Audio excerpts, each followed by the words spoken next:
Kemi kaluar në pjesën e fundit e emisionit për ditën e sotme. Me mua është bashkuar sekretari i përgjithshëm i Lëvizjes Socialiste për Integrim, zoti Endrit Brahimllari. Përshëndetje dhe mirëmëngjes. Faleminderit ftesën. Një vendim unanim, le të themi, nga opozita për djegjen e mandateve. Pse ky vendim ekstrem, zoti Brahimllari, dhe pse pikërisht në këtë moment? Edhe në këtë moment, sepse opozita gjatë një viti e gjysmë i ka konsumuar të gjithë apat institucional që kjo majorancë të reflektoj me qëllim që ta fusi vendin në linjat e kushtueshmërisë, ta fusi vendin në linjat e zbatimit të ligjit dhe respektit ndaj qytetarëve. Kemi një vit e gjysmë që denoncojmë deformimin e vullnetit shqiptare me vjedhje vote, nuk reflekton njëri. Kemi një vit e gjysmë që denoncojmë ministra të korruptuar, nuk reflekton njëri. Ndryshimin qeveri bëri. Ka 100, do dalim aty, ka 107 ditë banorë të unazës së re që protestojnë, nuk reflekton fare Edi Rama, me arroganci për buzë, me arroganci ofendon, me arroganci për zen, tallet me tonë, ndërkohë që Edi Rama merr 8 milion euro drejt për drejt në xhepin e tij kompani offshore dhe prish 1300 shtëpi në unazën e re, për buzë studentët, për buzë pensionistët, për buzë gjithë fleshat e shoqërisë. Biznesin e mesëm e ka shkatruar, varfëria e kaluar në ekstrem dhe ajo çka është më e rëndësishme që kemi të bëjmë me një parlament që nuk përfaqëson më interesin e qytetarëve, por përfaqëson interesin e grupeve oligarke të Edi Ramës dhe krimit organizuar. Në këto kushte, opozita ka marrë këtë vendim ekstrem sepse nuk ka më rrugë tjetër në atë parlament. Ne ju përgjigjem vullnetit popullit në protestën e 16 Shkurtit, që ka qenë një ndër më masivet në historinë e këtij vendi dhe një ndër protestat më qytetare që ka pasur ndonjëherë Shqipëria. Në protestën e 16 Shkurtit ju deklaruat para se do të rrëzojmë Edi Ramën përmes protestave, se Edi Rama do të marrë përgjigje nga qytetarët, por të gjithu befasuam në orën 16 kur zoti Basha tha që protesta mbyllet ty dhe ne do të takojmë sërish të njëjtën në një protestë përpara parlamentit. Ishte mirë menduar që pra pas protestës së 16 Shkurtit do të kishte një deklaratë për djegjen e mandateve nga opozita ditën tjetër dhe do të vazhdonit më pas për protestën, sepse duken si qëndrim e pak të... Unë mendoj që opozita i është përgjigjur vullnetit qytetarëve. Ajo çka na ka kërkuar qytetarët anë mban vendit, por edhe në protestën e 16 Shkurtit ka qenë ky vendim që opozita ka marrë. Që të diqen mandatet? Absolutisht, sepse kanë thënë që ju nuk përfaqësoni më interesin e qytetarëve në parlament, se ai parlament nuk është i qytetarëve. Aty zgjedhet prokuroria e përgjithshme me 69 vota, shkelet kushtetuta e vendit, kalon ligje në kundërshtim me ligjin, në kundërshtim me kushtetutën, nuk ka gjykat kushtetuese ku të ankimosh që ti të mësos se si do jetë zbatueshmëria e këtij ligji, apo nëse ky ligj është në përputhje me interesin publik, pra nuk funksionon asgjë sepse Edi Rama ka krijuar një klik kriminale në parlament dhe oligarkët të cilët e ka rreth një grupi shumë të ngushtë. Protesta e 16 Shkurtit ishte protestë historike, por nga pjesëmarrja ka qenë qytetare, ka pas jeon të jashtëzakonshme në mediat ndërkombëtare për pjesëmarrjen e qytetarëve në protestë, nuk ka qenë politike, sepse jeni të bindur që strukturat... Ka qenë një protestë e thirrur nga politika. Sigurisht e thirrur nga opozita, por ka qenë qytetare, kanë qenë qytetarët ato që morën vendimin, sepse një parti politik apo një front opozitar me struktura partie nuk mund të sillen shesh aq shumë njerëz. Ka qenë sheshi i të mbushur, nga korpusi deri te Skënderbeu.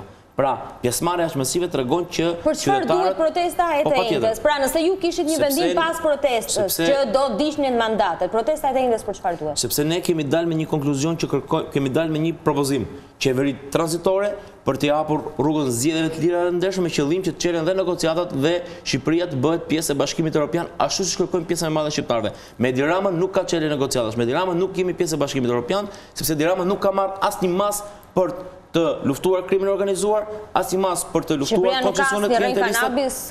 Shqipëria sot nuk ka asnjë rënë kanabis i Edi Rama, ndërkohë për ditë shohim që vriten njerëz anë mban vendit për pazare droge, për pazare kanabis që vetë Edi Rama krijoi një skem të tillë dhe ka shkatruar gjithë jetën sociale në vend. Sot kufit shqiptar janë më të shkatruar se kurrë, sot Shqipëria është më e pasigurt për shkak të Edi Ramës. Dhe në këto kushte opozita nuk ka rrugë tjetër. Protesta e 16 Shkurtit për të hequr dhe merakun e ndonjë skeptiku që kemi thënë rrëzimi i Edi Ramës ishte procesi i fillimit të rrëzimit të qeverisë së Edi Ramës nga qytetarët, sepse unë mendoj që një qeveri nuk largohet thjesht me një protestë. Ky është një proces. 16 Shkurtit do hyjë në histori si nisja e një procesi i cili nuk ka kthim pas për të larguar qeverinë e Edi Ramës, sepse ky është vullneti i qytetarëve të këtij vendi. E dini që me djegjen e mandateve tuaja jeni duke krijuar një precedent që është i rrezikshëm për një vend demokratik siç është Shqipëria, pavarësisht se është në demokraci hibride, por nuk është parë në gjithë këto vite demokraci një vendim i tillë. Pyetja juaj shumë e rëndësishme, shumë domethënëse dhe më jep mundësi që të jap një përgjigje shumë të mirë në këtë drejtim, sepse çfarë ndodh? ju thoni që do godisi demokracinë me këtë veprim. Por demokracia është goditur me Edi Ramën. Ky veprim opozitës parandalon kthimin e vendit në diktaturë nga Edi Rama. Edi Rama tani më ka një parlament monopartiak dhe e ka vendosur këtë gjë. Çfarë roli ka opozita në parlament? Ku opozita ofendohet, opozita përbuzet, opozita largohet, nuk i merret asnjë bën projekt ligje, por ta fut vendin në rrugën e dialogut. Edi Rama me arrogancë i hedh poshtë.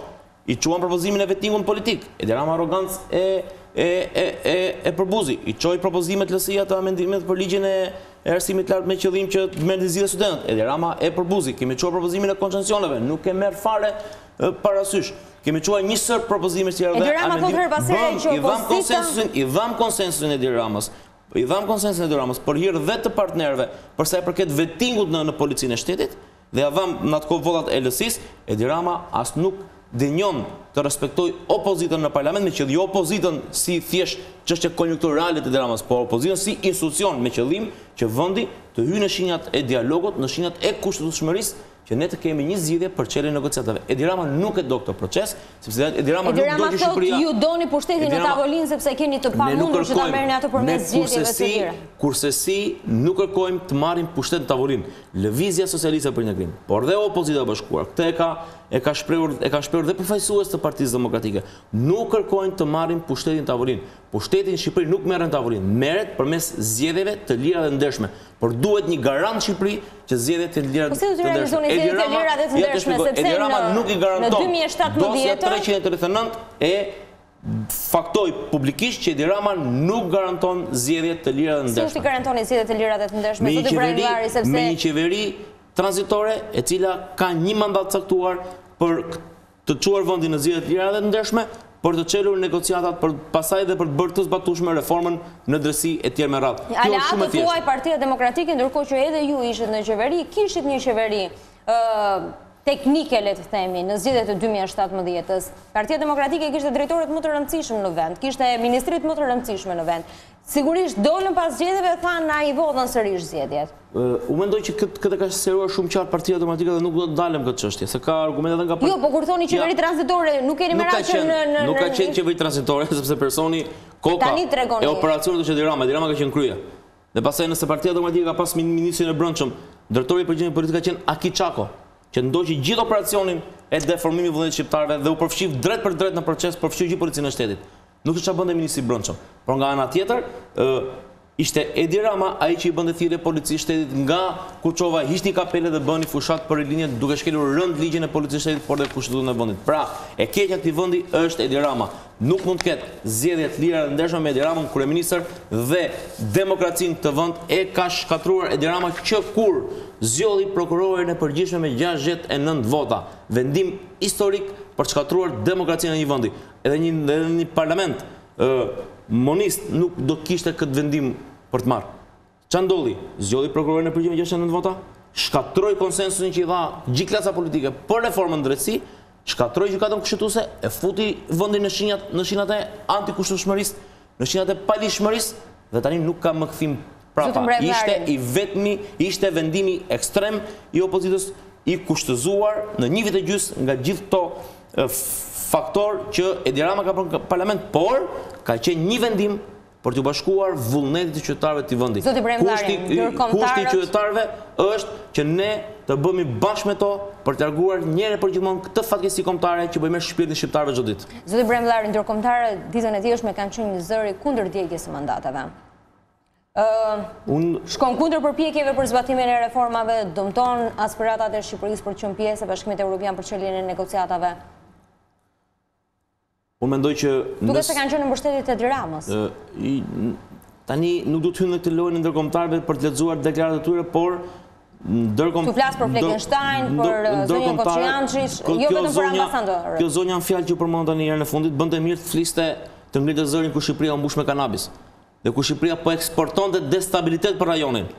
Dhe ku Shqipëria, jo shqiptarët vetë, po Edi Rama me krimin organizuar, me policinë e shtetit, po mbyste portet e Europës me drogë, duke kthyer Shqipërinë në rrugë kryesore kalimit kokainës dhe të heroinës, se ashashin e kanabizoi gjithë vend, nuk bëhet më fjalë për ashash. Dhe duke eksportuar dhe destabilitet për rajonin, duke pastruar në vend parat e terrorizmit dhe të mafjas. Atëherë duhet flisë zonja në fjalë, sepse Shqipërisë atëherë i bënden derë, nuk i bën derë tani. Flasit tani dhe thotë që jo po krijoni shkatrimin. Si lexoni qëndrimet, sepse ambasadorët ditën e dieshme kanë shkuar në zyrën e Edi Ramës. Ne kemi shumë respekt për çdo institucion partner që kontribon në zhvillimin e institucioneve demokratike të vendit, në zhvillimin e Shqipërisë dhe çdo partner mik që e do Shqipërinë, sepse në fund unë jam deputet e Parlamentit Shqiptar dhe mbroj interesin e qytetarëve, por në këtë rast unë si deputet apo dhe opozita i bindet vullnetit të qytetarëve të këtij vendi. Ktu votojnë shqiptarët. Shqiptarët na kanë dhënë mandat për të përfaqësuar një parlament legjitim.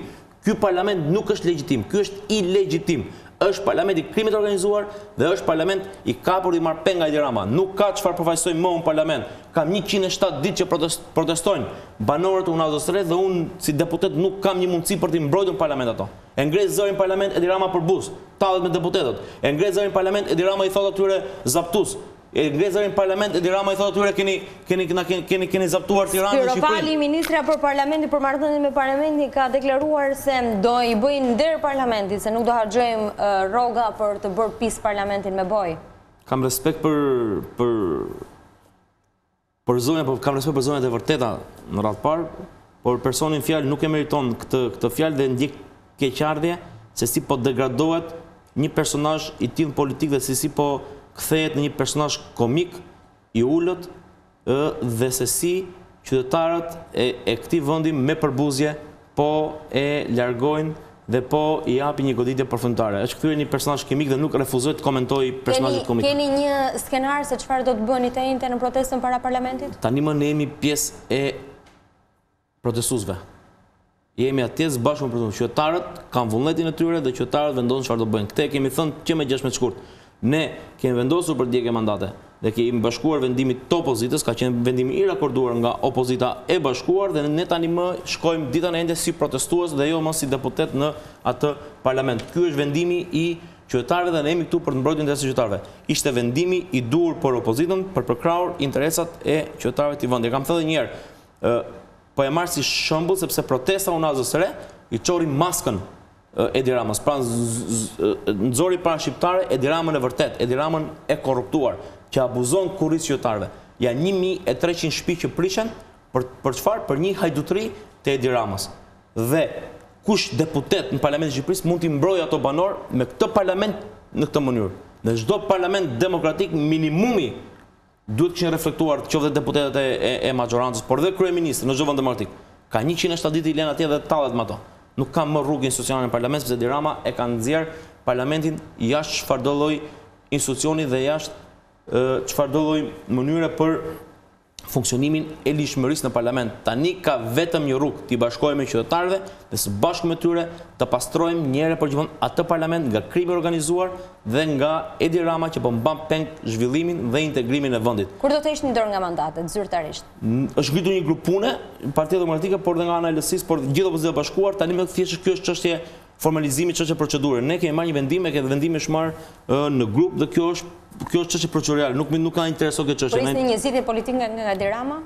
Nuk ka zgjidhje politike me Edi Rama. Edi Rama ka vetëm një shans. Ai do ta japë. Edi Rama ka vetëm një. Ju dorën e bashkëpunimit për të shkuar drejt një qeveri tranzitore nga Edi Rama? Edi Rama ka vetëm një shans të lexoj me vëmendje protestën e 16 shkurtit, t'i përgjigjet vullnetit qytetarëve të vendit. Qytetarët e këtij vendi kërkojnë qeveri tranzitore që t'i hapin rrugën zgjedhjeve të lira dhe të ndershme, që Shqipëria të çelë negociatat dhe që të kemi një parlament që përfaqëson interesin e qytetarëve dhe jo interesin e kriminalëve. Ky ishte vullneti i 16 shkurtit. Edi Rama nuk e mundsoi këtë gjë. Edi Rama e dogji shansin e tij për të qenë në rrugët e dialogut dhe për të shërbyer vendit. Edi Rama e dogji mundësinë e tij për të kthyer në një kryeministër historik për të ndihmuar Shqipërinë në këtë proces. Tani më ky nuk është më procesi Edi Ramës, ky është procesi i qytetarëve.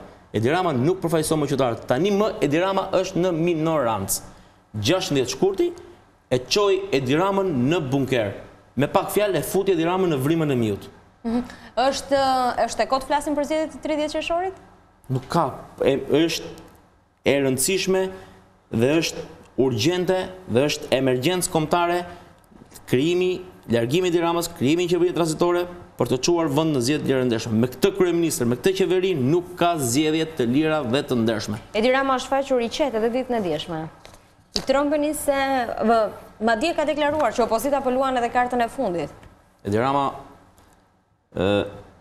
mos gaboj, të njëjtën qendrim ka pas në 2017 kur Partia Demokratike krijoi, po themi u fut në çadër, kishte kushte saj dhe shumë mirë bëri që ishte i qetë, shtatë një mandat e i Jo, Edi Rama ishte i qetë, por pastaj vati u lut, a do ulemi flasim bëjmë temerat. Pra Edi Rama nuk është i qetë, sepse po ta shikoni edhe dje ka bërë një autogol me duke bërë si fan si madh i sportit dhe Juventusit, duke e cilësuar Juventusin si një ekip i cili gjasme e shajnë sepse është i fort, ka kupa, ka marrë kampionate, por nga ana tjetër harroi që Juventusi mos gabojnë 2010-ën ra nga kategoria për shkak manipulimit dhe trukimit të ndeshjeve dhe dolin gjithë ato përgjime kishin përfshirë presidentin. Pra, nuk këtë dinë gjithë. Pra, kjo është subkonscienca e Edi Ramës. Edi Rama në atë rast i foli shumë subkonscienca.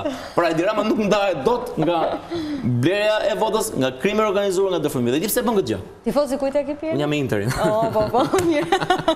Ose kameramani. Do të ndryshosh ekip nëse do bëni këtë lojë në skuadrë. Edi Rama ka vetëm një gjë. Edi Rama për të kompensuar kostën e tij politike, për të kompensuar paaftësinë e tij, qoftë menaxherale si kryeministër, është lidhur totalisht me krimin organizuar, që të deformoj vendin shqiptar, që të vjedhë sa më shumë vota, që të marrë pushtet. Dhe është vetëm gjë që Edi Rama di të bëj. Edi Rama është i vetëm, është i rënuar, sepse sot nuk ka më përkrahjen asnjë qytetari. Antimitingu i Vlorës ishte një antimiting i bërë me presion. Pra Edi Rama ç'a bën? Bën presion me bukën e gojës qytetarëve dhe i thot hajde më ndiqni mua në miting. Po dhe simpatizant ka që mund t'i bashkojnë në Vlorë. Ky është degradimi i një kryeministri dhe ju a them me bindje të plot, dhe kjo nuk është për ta thënë me krenari, sepse unë nuk duhet krenohem kur të shoh që një kryeminist vendim degradohet në këtë mënyrë, po fundi i Edi Ramës do të jetë shumë i dhimbshëm, do të jetë shumë tragjik, por dhe komik për vetë Edi Ramën dhe klikën e tij. Ishte shumë kënaqësi që ishte këtë mëngjes me mua në 7:05. Kjo ishte gjithçka e përgatitur për emisionin edhe për ditën e sotme. Ne takojmë sërish nesër në një njëjtën orë. Kalofshi një ditë sa më të mbarë. Mirupafshim. Për të parë më shumë video të programit ton, regjistroni tani në YouTube.